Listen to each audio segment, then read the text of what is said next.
Alors, dans cet itinéraire animé en 3D, je voudrais ajouter pour finaliser le nom du lieu où je dois arriver. Alors, je vais commencer par prendre un nœud texte. Je vais entrer mon texte, machine de Lille. Je vais garder mon texte en blanc, je vais mettre en light. Pour voir mon texte, je vais avoir besoin d'un arrière-plan. Je vais connecter mon arrière-plan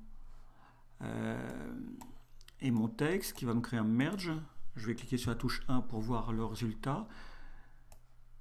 Je veux créer donc une petite zone de texte, donc je vais rajouter avant mon background un masque rectangle et je vais adapter mon masque rectangle à la taille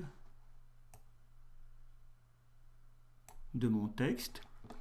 Je vais arrondir les angles pour que ce soit moins dur. Voilà.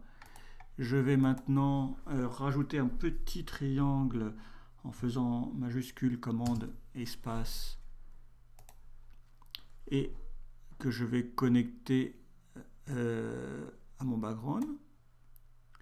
Je vais redimensionner évidemment mon triangle.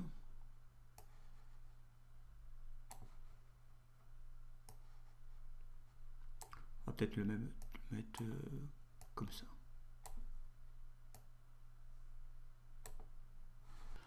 Alors je vais sélectionner maintenant mon merge et je vais rajouter une image pleine pour pouvoir transformer mon 2D en 3D. On va ranger un petit peu les nœuds et je vais déplacer l'ensemble ici de façon à pouvoir me connecter.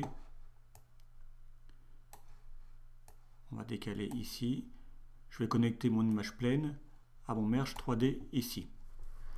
Donc maintenant on voit qu'on est beaucoup trop gros, on va pouvoir gérer la taille. Donc je sélectionne mon image pleine, je clique ici et là au niveau de l'échelle, je vais réduire l'échelle. Alors je vais cliquer sur la touche 1 pour voir ici ma perspective. Je vais remonter,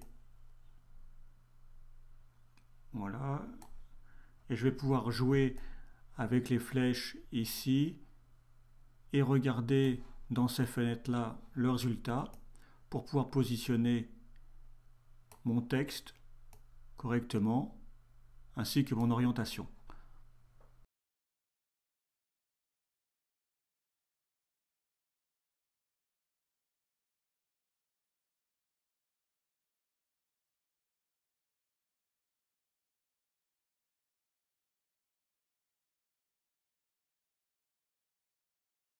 Maintenant que mon pop-up est positionné au bon endroit, je voudrais qu'il grossisse, mais à partir de ce point ici.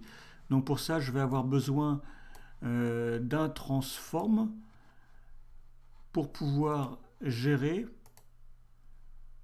le point d'ancrage de mon échelle.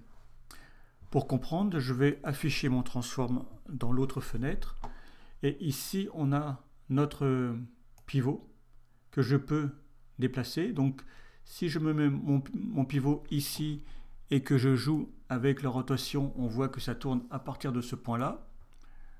Donc, si je mets mon pivot ici, ma rotation va tourner autour de ce point-là, donc, mais mon échelle aussi. Et c'est exactement ce que je souhaite faire. Donc maintenant, on va positionner notre curseur au moment où notre disque est au maximum ici. J'ai mon transform qui est sélectionné. Je vais positionner une image clé sur l'échelle que je vais mettre à 0. Je vais avancer jusqu'à 64 images et là je vais mettre la taille dont j'ai besoin. Dernière chose, donc ici, je vais le renommer avec la touche F2, transform pop-up. Je vais aller afficher les lignes, ce qui va me permettre de savoir où est mon transform. Je vais cliquer ici, CTRL A, je vais cliquer là pour adoucir le grossissement de mon pop-up. Regardons maintenant les résultats.